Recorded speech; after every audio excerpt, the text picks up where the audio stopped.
The Highborn, lords of the triune light, north of the Sea of Bones, beyond the reach of empires and mortal ambition, lie the hidden kingdoms of the Highborn, an ancient and immortal race known to most simply as the High Elves.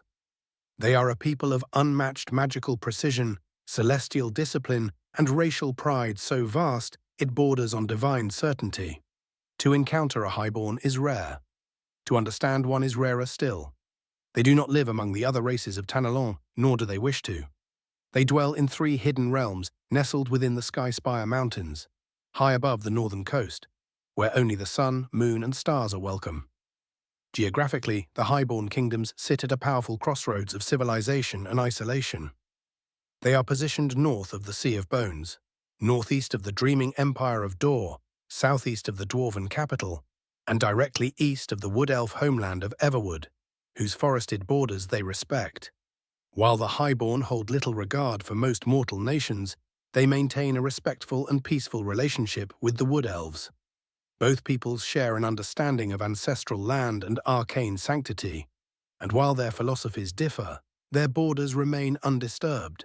The 3 Highborn kingdoms, Everdawn, Morning Star, and Silverlight, are each aligned with a celestial force. Everdawn is the throne of the sun, a blazing citadel of radiant towers and golden valleys, ruled by the Sun Lord, Siltaron.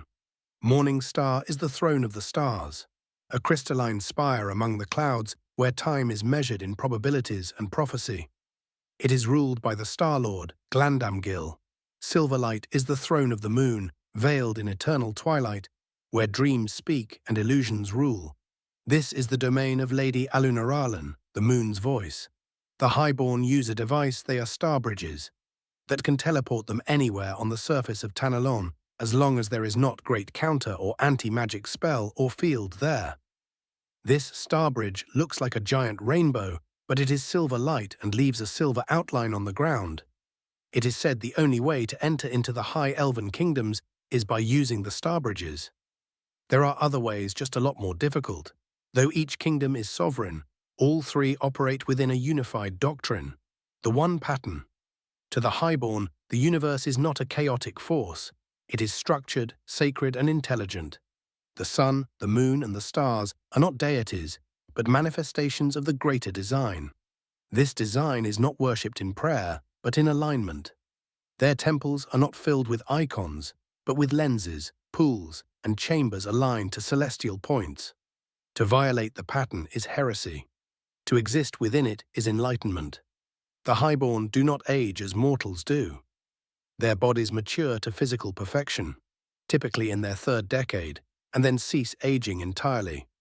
They are tall, always standing over 6 feet in height, and some nearing or exceeding 7.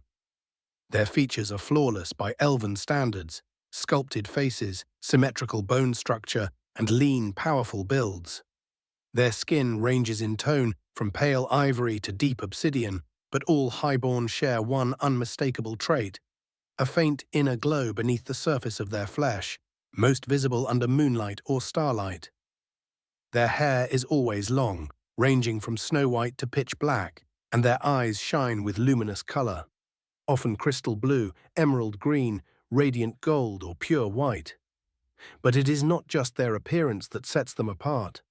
The Highborn are powered not by soulfire, as other races are, but by starfire, a rare, stable, and potent essence drawn from the arcane veil.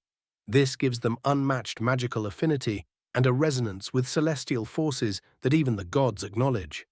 More than a source of power, starfire is the key to their immortality. When a Highborn dies, they do not pass into an afterlife. Their soul returns to the arcane veil, where it remains in suspension, waiting for a tri-harmonic alignment of the sun, moon, and stars. Only when the pattern permits does that soul descend into a newly born Highborn child. Rebirth is sacred, but it comes with a price. These children often carry ghost marks, echoes of trauma from past lives, a fear of drowning, a reaction to betrayal, a language spoken in dreams. These marks are monitored, recorded, and respected. These can be tragic as well, due to past loves or friendships the child remembers but must give up to move on. At the age of 10, each highborn child is prepared to undergo the rite of Lethe, a mandatory ritual in which they surrender all past life memories to the pool of memory, a basin of star liquid hidden deep within each of the three kingdoms. There, under the supervision of the moonweavers and star-callers, the child gazes into their former lives and must choose to forget. This is not symbolic. The child will have 2 years to prepare themselves if they wish, but no longer. So at the age of 12, they must decide. If the child refuses or cannot let go, they may fracture, spiritually, emotionally, or permanently. Such individuals are watched closely, sometimes exiled, or in rare cases killed, so the process can start again. The highborn have no traditional clergy or gods. Instead, they operate through orders aligned with each celestial force. Sunbinders act as lawgivers and militant inquisitors. Moonweavers maintain memory rites, handle dream interference, and perform the rite of Lethe. Star-callers are scholars, astronomers, and interpreters of fate, often working in isolation within massive observatories. Militarily, the highborn field small, hyper-specialized forces. Their strategy is not based on numbers, but on precision and terrain control. Spellblades, summoners, arcane archers, and Pegasus-riding air cavalry make up their conventional deployments. But true battlefield dominance comes from the triune orders, the Knights of the Sun, Moon, and Stars. Specialized forces of the highborn, Spellblades. Spellblades are the standard bearers of highborn martial elegance. Each wields a blade forged in starlight and wrapped in arcane runes, capable of cleaving through armor, spell shields, and memory. Unlike mages who stand back, Spellblades engage directly, fusing melee combat with embedded glyph work and reflexive sorcery. Spellblades are trained from childhood under the Bladesong Initiate program, memorizing hundreds of forms and spell sequences. Some can cast a spell and deliver a killing stroke in the same motion. Many carry names like Windsunder, Memory Vein, or Starbite, earned not by rank, but by victory. Summoners of the one-pattern highborn summoners are conduits of celestial resonance, able to call forth echoes of beasts, ancestors, or stellar constructs bound to the pattern.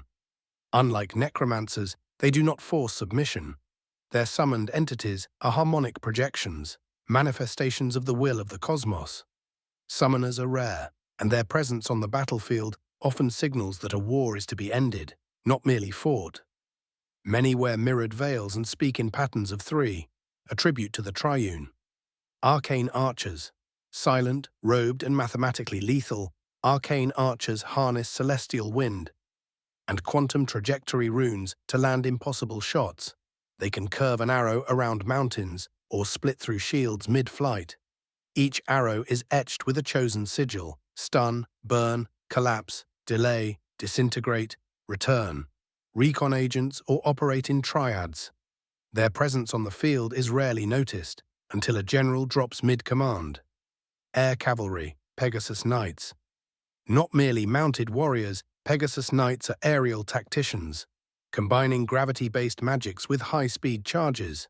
Their winged steeds are intelligent, bonded through a soul rite, and capable of trans-dimensional shifts to evade enemy lock-ons.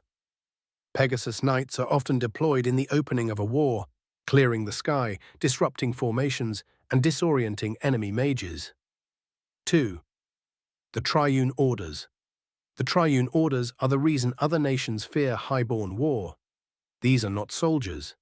They are celestial avatars, each trained for a century, bound to one of the triune pillars, sun, moon, and stars. When they ride, wars end. Knights of the Sun. The Sun. Knights are the hammer of the highborn. Gleaming gold and white, they ride into battle as radiant firestorms, burning through enemy lines with solar lances and anti-magic auras. Their presence scorches shadow and dissolves illusions. Deployed, their goal is not attrition. It is incineration. Most enemies break and flee before contact. Knights of the Moon. Moon Knights are assassins, mind-breakers, and shadow slayers. They glide across terrain without sound, sever thought with cursed crescent blades, and fracture memories with moonlit whispers. One moment the enemy is whole. The next, he forgets his own name and dies. They are deployed in small trios behind enemy lines. Their task: assassinate mages, collapse command chains, and break the will to fight. Few survive their passage, fewer remember it clearly. Knights of the Stars. The most feared of all highborn warriors, Star Knights manipulate temporal momentum and quantum positioning. They arrive precisely where they are not expected, before the enemy acts. Some say they see glimpses of all possible futures, choosing the one that leads to complete tactical dominance. Only the eldest, most attuned highborn are inducted into the Star Knights. Their speech is fragmented, as if drawn from parallel timelines.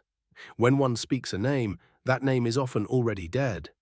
When the highborn march, to declare war against the highborn is to gamble not just with armies, but with possibility itself. Their forces are not measured by size, but by celestial harmony, precision of will, and inevitability of outcome. They do not fight for land. They do not fight for glory. They fight when the pattern commands, and when it does, victory is preordained.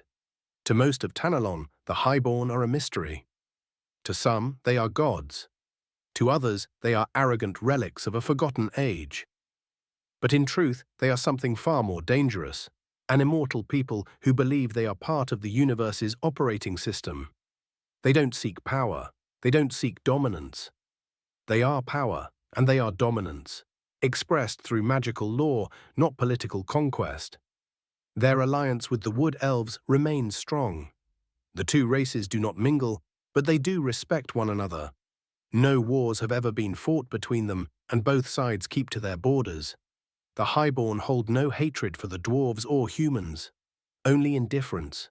They don't fear the dreaming empire of Dor, nor do they attempt to rival it. They simply exist outside of it. To step into their valley uninvited is to risk erasure. To be marked by their judgment is to disappear from the pattern. And to be chosen by the highborn for war, diplomacy, or prophecy is to carry the weight of something older than gods. They do not call themselves perfect. They call themselves aligned, and that, to them, is enough.